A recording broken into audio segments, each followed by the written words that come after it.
जय Hind. Welcome to success exit. तो जैसा कि आप सभी जानते हैं कि आईएम में इंडियन मिलिट्री एकेडमी देहरादून में आप सभी के लिए जो ग्रुप सी की सिविलियन की वैकेंसी आउट हुई हैं उसके ऑफलाइन फॉर्म आपके अप्लाई होना स्टार्ट हो चुके हैं। अगर अभी तक आपने इस भर्ती के लिए फॉर्म अप्लाई नहीं किया है तो कैसे आपको फॉर्म अप्लाई करना है और क्या कुछ आपके इस भर्ती कंप्लीट इन्फॉर्मेशन रहने वाली है, इन दोनों चीज़ों के ऊपर हमने वीडियो बनाई हुई है जिसका लिंक आपको इस वीडियो के डिस्क्रिप्शन में मिल जाएगा और वहां से आप दोनों वीडियो देख सकते हैं। तो यहाँ पर हम आज डिस्कस करने वाले हैं कुछ आपके कॉमन डाउट आ रहे थे आईएमए की भर्ती के बारे में। डाउट कौन कौन से? एक आपका डाउट ये है कि आपके आईएमए की भर्ती में जो अभी आपके फॉर्म अप्लाई हुए हैं तो फॉर्म अप्लाई होने के बाद जो आपके एडमिट कार्ड आने वाले हैं तो किसके एडमिट कार्ड आएंगे, और इसके अलावा जो फॉर्म आप अभी अप्लाई कर रहे हैं तो उसका जो फॉर्म है आपका फॉर्म एक्सेप्ट हुआ है या फिर नहीं हुआ है, आपका फॉर्म रिजेक्ट हो सकता है या फिर नहीं हो सकता। इन सब चीज़ों का पता आपको कैसे चलेगा वो सारी बातें हम डिस्कस करने वाले हैं। और यहाँ पर आपको फिर से बताते हैं कि ये जो आपके एडमिट कार्ड आने वाले हैं हर एक पोस्ट के वो आपके परसेंटेज बेस पर आने वाले हैं। तो कितने परसेंट वाले खुद को सेफ मान सकते हैं, ये सारी चीज़ें चलिए हम डिस्कस करते हैं। और देखिएगा जो भी जानकारी आपको हम यहाँ पर बताने वाले हैं बिल्कुल आपके ऑफिशियल नोटिफिकेशन के साथ आपको रियल जानकारी बताने वाले हैं। तो सबसे पहले देखिए ये है आपका ऑफिशियल नोटिफिकेशन। फॉर्म आपको कहाँ पर भेजना है, सबसे पहले आप वो चीज़ नोट कर लीजिए। तो फॉर्म आपको भेजना है या फिर अगर आपने भेज दिया है तो आपको भेजना था the commandant Indian military academy Dehradun में। यहाँ पर आपके लगभग 10 से 11 पोस्ट हैं जिनके ऊपर अभी आपके वैकेंसी आउट हुई हैं, जैसे कि कुक स्पेशल, कुक आईटी, फिर आपके ड्राइवर, फिर है बूट मेकर, फिर रिपेयरर, एलडीसी, मसालची, वेटर, देन फटिगमैन, एमटीएस सफाई वाला, ग्राउंड्समैन, जीसी ऑर्डरली, एमटीएस चौकीदार, groom, barber, equipment repairer, bicycle repairer, then है एमटीएस मैसेंजर, और फिर है आपका लेबोरेटरी अटेंडेंट या फिर आपका लैब अटेंडेंट। तो ये आपके सभी वो पोस्ट हैं जिनके ऊपर आपकी वैकेंसी यहाँ पर आउट हुई है। तो अब ज़रा नीचे आइएगा और नीचे आने पर जो आपका डाउट है वो यहाँ से आपका क्लियर होने वाला है। डाउट कौन सा? आपके एडमिट कार्ड को लेकर और आपके फॉर्म को लेकर। अब यहाँ पर आपके की इंपॉर्टेंट जानकारी है, और जानकारी क्या है वो है आपकी सबसे पहले सर्कुलर डेट और फिर है आपकी लास्ट डेट। तो यहाँ पर अगर आपने फॉर्म अप्लाई कर दिया है या फिर आप करने वाले हैं तो आपको एक चीज़ ज़रूर से ज़रूर पता होनी चाहिए कि आपकी इस फॉर्म को अप्लाई करने की जो लास्ट डेट है वो क्या रहने वाली है। क्योंकि अगर आप लास्ट डेट के बाद फॉर्म अप्लाई करते हैं तो वहाँ से आपका जो फॉर्म है वो डायरेक्ट आपका रिजेक्ट हो जाता है और वहाँ पर एक्सेप्ट हुए बिना ही आपके घर पर वापस आ जाता है। तो सबसे पहली चीज़ आपको ये नोट करनी है कि अगर लास्ट डेट के बाद आपका फॉर्म पहुंचता है ना तो आपका फॉर्म बिना चेक हुए आपका वैसे का वैसा फॉर्म आपके घर पर वापस आ जाएगा। सेकंड चीज़ है, अगर वहाँ पर आपने अपने फॉर्म के ऊपर कुछ मिस्टेक की है या फिर आपने कोई चीज़ वहाँ पर मेंशन नहीं की, जैसे कि अगर फॉर्म आप लोग अप्लाई करने वाले हैं तो ऊपर आपको लिखना होता है application for the post of, फिर आपकी कैटेगरी, और एक साइड आपका एड्रेस होता है और एक साइड आपका जो एड्रेस जहाँ पर फॉर्म आपको भेजना होता है, जो कि अभी अभी एड्रेस ऊपर आपको बताया था वो आपको मेंशन करना होता है। तो अगर आपने फॉर्म पर ये चीज़ें मेंशन नहीं की तो उनकी वजह से भी आपका फॉर्म वहाँ पर बिना चेक के ही वापस जो है आपका वापस कर दिया जाता है और वहाँ पर आपका फॉर्म रिजेक्ट माना जाता है। ठीक है, तो यहाँ पर आपके फॉर्म को चेक किए बिना ही जो आपके रिजेक्शन के रीज़न होते हैं वो आपको हमने बता दिए हैं। अब यहाँ पर आपका फॉर्म जो है मान लीजिए आपके लास्ट डेट से पहले पहुँच जाता है और आपका फॉर्म चेकिंग के लिए वहाँ पर जो है आपका चला जाता है। बिल्कुल ध्यान से सुनिएगा, जो मैंने पहले आपको 2 केस बताए हैं वो आपके वो केस हैं जब आपका फॉर्म चेक ही नहीं होता और आपके घर पर वापस आ जाता है। लेकिन जब आपका फॉर्म वहाँ पर लास्ट डेट से पहले पहुँच जाता है और वहाँ पर आपके ऊपर का जो भी यहाँ पर डाटा होता है अगर सही आपने लिखा होता है तो फॉर्म आपका फिर चेक किया जाता है। और अगर उस चेकिंग के दौरान मान लीजिए जो आपने फॉर्म में चीज़ें फिल की हैं इसके अलावा आपने साथ में जो डॉक्यूमेंट लगाए हैं तो अगर आपके डॉक्यूमेंट में, आपके साइन में, आपकी फ़ोटो में या फिर जो फॉर्म आपने फिल किया है, अगर वहाँ पर आपने कोई गलती की है ना, तो आपका फॉर्म रिजेक्ट होगा। और किसके दौरान आपका फॉर्म रिजेक्ट होगा? वो होगा आपका चेकिंग के दौरान। और मेरी बात ध्यान से सुनिए, अगर आपका फॉर्म चेकिंग के दौरान रिजेक्ट होता है ना, तो वहाँ पर आपका फॉर्म वापस नहीं आएगा।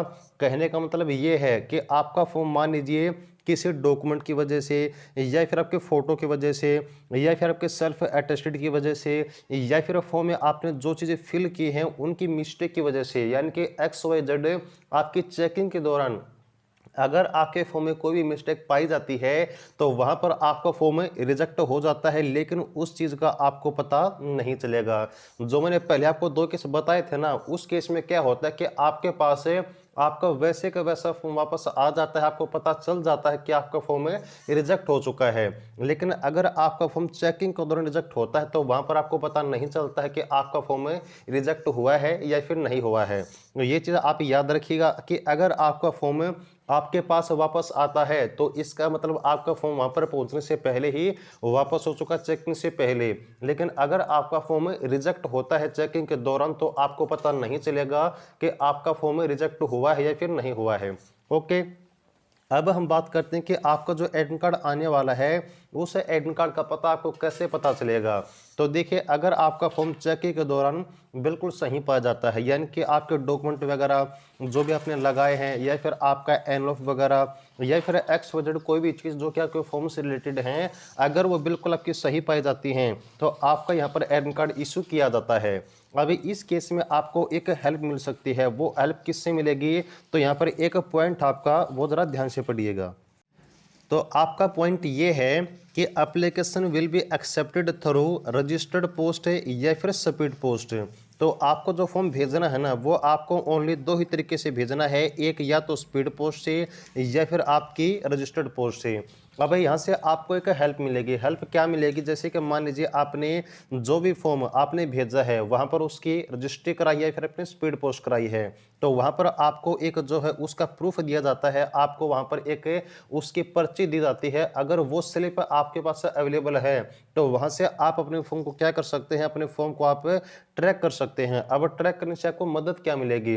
अब वहाँ से आपको मदद ये मिलेगी कि आपने अगर फॉर्म अपना ट्रैक किया है, और ट्रैक करने पर आपको स्टेटस यही मिलता है कि आपका फॉर्म आपके एड्रेस पर पहुंच चुका है, इंडियन मिलिट्री एकेडमी देहरादून में आपका फॉर्म पहुंच चुका है। और अगर वहां पर पहुंचने के बाद जो आपका फॉर्म है, वो अगर आपके पास वापस नहीं आता है, तो पहले कन्फर्मेशन आपको ये हो जाती है कि आपका फॉर्म आपकी चेकिंग के लिए पहुंच चुका है। यानी कि आपको एक संतुष्टि ये मिल जाएगी कि आपका फॉर्म जो है, जो भी आपने डाटा ऊपर लिखा था, जो आपने एड्रेस लिखा था, वो आपका बिल्कुल सही है, और चेकिंग के लिए फॉर्म आपका भी जारी हो चुका है। लेकिन चेकिंग में अगर कोई मिस्टेक है, तो अगर आपका फॉर्म रिजेक्ट हो जाता है, तो आपको पता नहीं चलेगा। लेकिन अगर बाई चांस आपका जो फॉर्म है वो वहां पर एक्सेप्ट हो जाता है, और आपका जो एडमिट कार्ड है वो इशू किया जाता है, तो वहां से शायद में भी अगर उसी एड्रेस से, उसी स्लिप से आपका फॉर्म, वहां पर एक नंबर होता है जो आप फॉर्म में रजिस्टर्ड करते हैं, फिर स्पीड पोस्ट करते हैं, तो अगर उसी नंबर से आपका एडमिट कार्ड वापस आता है, तो वहां से आप अपना स्टेटस चेक कर सकते हैं। लेकिन ध्यान से सुनिएगा, ये जो केस आपको मैं बता रहा हूं ना, कि आप एडमिट कार्ड आने के टाइम उसी नंबर से अपना एडमिट कार्ड का स्टेटस चेक कर सकते हैं, वो केवल आपका जो है 10% केस में होता है कि आपका उसी नंबर से आपका एडमिट कार्ड वापस भेजा जाए। क्योंकि मोस्टली आपके चांस क्या होंगे, आपके एनवलप में यहाँ पर आप जानते हैं कि 5 रुपये की डाक टिकट लगी है। अगर आपका एडमिट कार्ड यहाँ पर सिंपल डाक के थ्रू आता है, तो आपका एडमिट कार्ड कैसे आएगा? सिंपल डाक के थ्रू, यानी कि वहाँ पर आप अपना स्टेटस चेक नहीं कर पाएंगे। लेकिन मोस्टली चांस आपके क्या है कि मोस्टली चांस आपके यही है कि जो आपका एडमिट कार्ड है वो आपका स्पीड पोस्ट या फिर आपका रजिस्टर्ड पोस्ट के थ्रू वापस आ सकता है। मे बी मैं आपको चांस बोल रहा हूँ, कन्फर्म ये चीज़ नहीं है। तो वहाँ पर आप क्या कर सकते हैं कि अगर उसी नंबर से आपका एडमिट कार्ड वापस आता है, तो आप लोग चेक कर सकते हैं। ओके, तो देखिएगा ये सारी बातें आपको हमने बता दी हैं आपके एडमिट कार्ड के बारे में, आपके फॉर्म के बारे में। फिर एक छोटा सा आपको रिव्यू बताता हूं कि अगर आपका फॉर्म चेकिंग से पहले आपका रिजेक्ट हो जाता है तो आपके पास वापस आ जाएगा, आपको रिजेक्ट होने का पता चल जाएगा।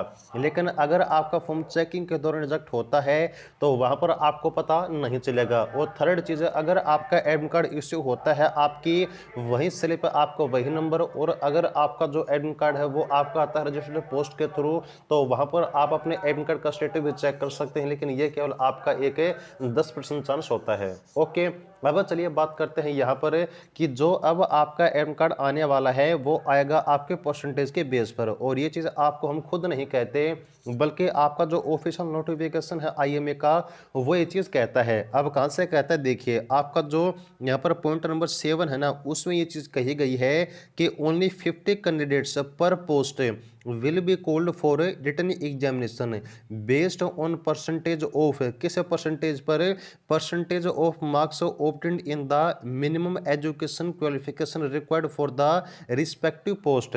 यानी कि जो आप पोस्ट सेलेक्ट किए हैं उस पोस्ट के आपकी जो एसेंशियल क्वालिफिकेशन है, जो आपकी मिनिमम एजुकेशन क्वालिफिकेशन है, उसमें आपके कितने परसेंट हैं, उसके बेस पर आपने जो एडमिट कार्ड है आपके आउट होने हैं। जैसे कि मान लीजिए आपने एमटीएस के पोस्ट के लिए फॉर्म अप्लाई किए हैं, तो इसकी क्वालिफिकेशन क्या है, एसेंशियल क्वालिफिकेशन, वो है आपके 10th क्लास। तो 10th क्लास में आपके कितने परसेंट हैं, उसी के बेस पर आपका जो एडमिट कार्ड है वो इश्यू होने वाला है। अब यहाँ से देखिए आपको एक चीज़ और नोट करनी है कि आपकी जो अब परसेंटेज बनेगी, उसकी जो कट ऑफ बनेगी ना, वो आपकी कम जाएगी या फिर आपकी ज़्यादा जाएगी, ये आपका डिपेंड करता है आपके ऊपर। अब आपके ऊपर कैसे डिपेंड करता है, तो आप जो फॉर्म अप्लाई करने वाले हैं वो फॉर्म आप सबसे पहले कि आप वो फॉर्म कितने अप्लाई करते हैं, और सेकंड चीज़ आप जो फॉर्म अप्लाई करने वाले हैं वो कितने फॉर्म आप सही अप्लाई करते हैं। ये दो बात ध्यान से सुनिए। पहला केस क्या है कि आप लोग कितने फॉर्म अप्लाई करते हैं, और सेकंड चीज़ जो फॉर्म आप अप्लाई करते हैं उसमें से सही फॉर्म कितने अप्लाई करते हैं, वो सबसे मेन डाटा है। जैसे कि मान लीजिए आपका जो नोटिफिकेशन है उसके अकॉर्डिंग एक पोस्ट के लिए कम से कम कितने यहाँ पर कैंडिडेट बुलाए जाने हैं, 50 कैंडिडेट है। अब फॉर्म मान लीजिए आपके एक पोस्ट के लिए, जो भी आपकी पोस्ट है उसकी जो भी वैकेंसी है उसको 50 से गुणा कीजिएगा, आपके वो एडमिट कार्ड आने हैं तो उनकी संख्या को पता चल जाएगी। अब आपकी एक पोस्ट है, उसके लिए यहाँ पर कितने जो कैंडिडेट हैं बुलाए जाने हैं, 50 कैंडिडेट है। अब सपोज कीजिए आप लोग कि उससे एक पोस्ट के लिए आपके जो फॉर्म अप्लाई होते हैं वो हो जाते हैं 100, आपके फॉर्म अप्लाई हो जाते हैं। यानी कि आपके फॉर्म अप्लाई होने की संख्या कितनी हो गई, 100 हो गई। ये तो हो गई आपके फॉर्म की संख्या। लेकिन इसमें से जो आपके सही फॉर्म है, जो आपके करेक्ट फॉर्म है, वो 100 में से मात्र आपके 40 हुए हैं। कितने हुए हैं, 40 है। तो अभी इस केस में क्या होगा कि जितने फॉर्म सही हैं उन सभी के एडमिट कार्ड आउट कर दिए जाएंगे, बिना किसी परसेंटेज डिसाइड किए, बिना किसी कट ऑफ के। क्योंकि यहाँ पर अगर आपके इन 40 बच्चों के, चाहे इनके नंबर 50% हो, चाहे इनके नंबर 90% हो, चाहे इनके नंबर 99% हो, इन सभी के एडमिट कार्ड आएंगे। क्योंकि वहां पर जो इनका मिनिमम क्राइटेरिया है 50 पर पोस्ट बंदों का, वो इनका फुलफिल नहीं होगा। तो ये आपके दो चीज़ होती हैं। और सेकंड चीज़ है कि अगर आपके ये 100 बच्चे जो फॉर्म अप्लाई करते हैं एक पोस्ट के लिए, अगर इन सभी का फॉर्म सही है ना, तो आपकी जो कट ऑफ जाएगी वो आपकी बहुत ज़्यादा हाई जा सकती है। ये केवल आपका एक जो है हम कहते हैं कि 50% चांस होता है कि कट ऑफ आपका हाई जाने का। अदरवाइज आप ये मान कर चलिए कि अगर आपके 60% से अबव है तो आपका एडमिट कार्ड आने का चांस यहाँ पर पूरा पूरा बन जाता है। ओके, तो ये छोटी सी जानकारी है आपके एडमिट कार्ड की कट ऑफ के बारे में, और आपका फॉर्म एक्सेप्ट हुआ है, आपका एडमिट कार्ड कब आएगा कब नहीं, ये सारी चीज़ें आपको हमने बता दी हैं। तो अगर आपका इन सब के अलावा कोई और डाउट है तो कमेंट सेक्शन में आप लोग पूछ सकते हैं। जो भी आपका डाउट होगा वो हम कोशिश करेंगे आपका जल्दी से जल्दी सॉल्व करने की। और वीडियो अच्छी लगी तो वीडियो को लाइक जरूर करें, जुड़े रहिएगा। Thanks for watching, keep supporting. जय हिंद।